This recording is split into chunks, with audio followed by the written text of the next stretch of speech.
Assalamualaikum warahmatullahi wabarakatuh. Hello everyone, perkenalkan nama saya Nadira, mahasiswa dari Politeknik Negeri Sambas dengan NIM 3 2024 02011 dari Prodi Manajemen Informatika. Nah, kali ini saya akan membuat video tentang VLAN, Virtual Local Area Network, mencakup tentang pengertian, jenis-jenis, kekurangan dan kelebihan, tujuan dan fungsi, serta perangkat atau tools yang digunakan dalam penerapannya. So, let's go straight to the topic. Pada jaringan komputer yang besar seperti sekolah, kampus, atau perusahaan, semua perangkat yang berada dalam satu jaringan dapat menyebabkan lalu lintas data menjadi padat dan pengelolaan jaringan menjadi sulit. Contohnya, komputer bagian keuangan, administrasi, dan laboratorium berada dalam satu jaringan yang sama sehingga berisiko mengakses data yang tidak seharusnya. Oleh karena itu, dibutuhkan sebuah teknologi yang dapat membagi jaringan menjadi beberapa bagian yang lebih kecil, tanpa harus menambah perangkat fisik, yaitu VLAN. Apa itu VLAN? VLAN atau Virtual Local Area Network adalah sebuah teknologi jaringan yang digunakan untuk membagi satu jaringan fisik menjadi beberapa jaringan virtual yang terpisah. Dengan adanya VLAN, perangkat yang berada dalam jaringan yang sama dapat dikelompokkan berdasarkan fungsi, departemen, atau kebutuhan tertentu tanpa harus menggunakan perangkat jaringan fisik yang berbeda. Konsep kerja VLAN. VLAN bekerja dengan cara mengelompokkan perangkat berdasarkan VLAN ID yang diberikan pada port switch. Perangkat yang berada pada VLAN yang sama dapat saling berkomunikasi secara langsung, sedangkan perangkat yang berbeda, VLAN memerlukan bantuan router atau layer 3 switch untuk dapat berkomunikasi. Ada 3 konsep kerja VLAN. Yang pertama yaitu pengelompokan perangkat berdasarkan VLAN ID. Setiap perangkat yang terhubung ke switch akan ditempatkan ke dalam VLAN tertentu dengan memberikan identitas berupa VLAN ID. Perangkat yang memiliki VLAN ID yang sama dianggap berada dalam satu jaringan yang sama meskipun lokasi fisiknya berbeda. VLAN bekerja dengan memberikan identitas berupa VLAN ID pada setiap kelompok jaringan. Kedua, pemisahan dan pengaturan lalu lintas data. Ketika sebuah perangkat mengirimkan data, switch akan memeriksa VLAN ID dan hanya meneruskan data tersebut ke perangkat lain yang berada dalam VLAN yang sama. Hal ini membuat data antar divisi tetap terpisah dan mengurangi penyebaran broadcast yang tidak diperlukan. Yang ketiga yaitu komunikasi antar VLAN, inter-VLAN routing. Perangkat yang berada pada VLAN yang berbeda tidak dapat berkomunikasi secara langsung. Agar VLAN yang berbeda dapat saling bertukar data, diperlukannya sebuah perangkat seperti router atau layer 3 switch yang melakukan proses inter-VLAN routing. Nah, selanjutnya yaitu ada komponen utama dalam VLAN. Beberapa komponen yang mendukung penerapan VLAN yaitu VLAN ID, nomor identitas yang digunakan untuk membedakan setiap VLAN. Kedua, akses port pada switch yang terhubung langsung ke perangkat pengguna dan hanya memiliki satu VLAN. Ketiga, trunk port yang digunakan untuk menghubungkan antar switch dan dapat membawa banyak VLAN sekaligus. Keempat, inter-VLAN routing, proses komunikasi antar perangkat yang berada pada VLAN berbeda. VLAN juga memiliki tujuan dan fungsi. Yang pertama yaitu security, keamanan tinggi, mengisolasi departemen sensitif, misalnya bagian keuangan atau server nilai, agar tidak bisa di-scan atau diakses oleh pengguna umum. Kedua, cost reduction, penghematan anggaran. Enterprise tidak perlu membeli banyak switch fisik untuk memisahkan divisi. Satu switch biayanya sangat mahal, bisa dibagi-bagi fungsinya. Ketiga, high performance, mengurangi lalu lintas data yang tidak diperlukan, sehingga bandwidth jaringan bekerja lebih optimal. Dan yang keempat yaitu mitigation of broadcast storms, memastikan gangguan jaringan di satu divisi tidak akan membuat macet divisi lainnya.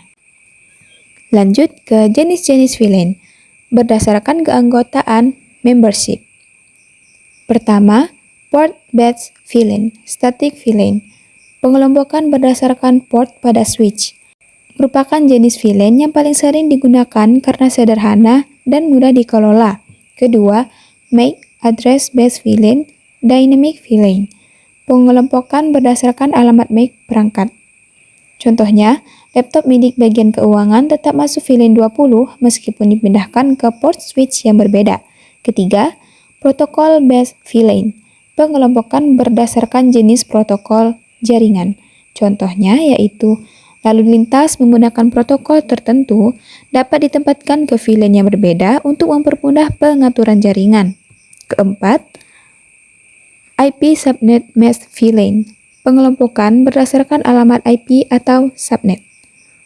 Contohnya, perangkat dengan jaringan 192.168.10.0/24 masuk ke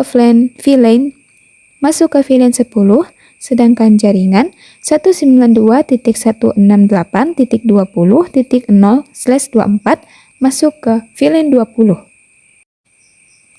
Berdasarkan fungsi, default VLAN.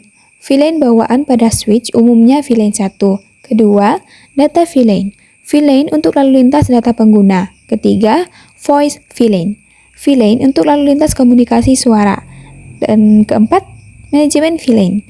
VLAN untuk pengelolaan dan administrasi perangkat jaringan. Perbedaan dari keduanya, LAN berdasarkan fungsi menjelaskan tujuan atau kegunaan VLAN dalam jaringan. Sedangkan VLAN berdasarkan keanggotaan menjelaskan bagaimana suatu perangkat ditempatkan ke dalam sebuah VLAN. Tentunya, VLAN juga memiliki kelebihan dan kekurangan, yaitu kelebihan pertama, keamanan jaringan lebih baik. Kedua, pengelolaan jaringan lebih fleksibel. Ketiga, mengurangi penggunaan perangkat fisik. Dan yang keempat, mempermudah pengaturan pengguna berdasarkan kebutuhan fisik. Lanjut ke kekurangan VLAN. Konfigurasi lebih rumit dibanding jaringan biasa, membutuhkan perangkat yang mendukung fitur VLAN. Kesalahan konfigurasi dapat menyebabkan gangguan komunikasi jaringan dan ketergantungan pada satu perangkat, single point of failure. Beberapa software yang dapat digunakan untuk melakukan simulasi dan konfigurasi VLAN yaitu ada Cisco Packet Tracker untuk simulasi pembuatan dan konfigurasi VLAN. Kedua, GNS3 untuk simulasi jaringan yang lebih kompleks. Winbox untuk melakukan konfigurasi VLAN pada perangkat mikrotik. Untuk perangkat keras, hardware yang digunakan yaitu Switch Manage, perangkat utama untuk membuat dan mengatur VLAN.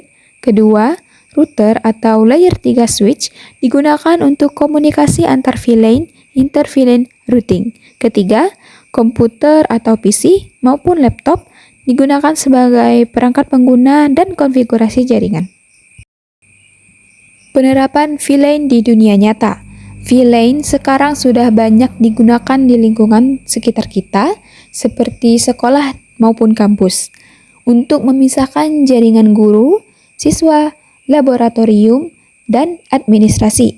Kedua, perusahaan untuk memisahkan divisi seperti keuangan, HRD, dan operasional. Ketiga, rumah sakit memisahkan jaringan administrasi, alat kesehatan, dan layanan umum.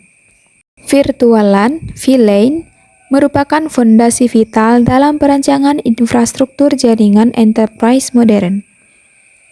Melalui efisiensi pembagian jaringan secara logis, VLAN berhasil mengatasi keterbatasan LAN tradisional dengan memangkas biaya operasional perangkat keras, meredam kepadatan lalu lintas data, serta meningkatkan keamanan cyber internal secara signifikan. Oke, that's it for today's video. Semoga materi yang telah saya paparkan dapat menambah pemahaman mengenai bahwa bagaimana VLAN berperan dalam membagi dan mengolah jaringan yang lebih aman dan efisien. Thank you for watching and see you in another exciting video. Terima kasih dan mohon maaf apabila terdapat kesalahan dalam penyampaian materi. Sekian dari saya. Wassalamualaikum warahmatullahi wabarakatuh.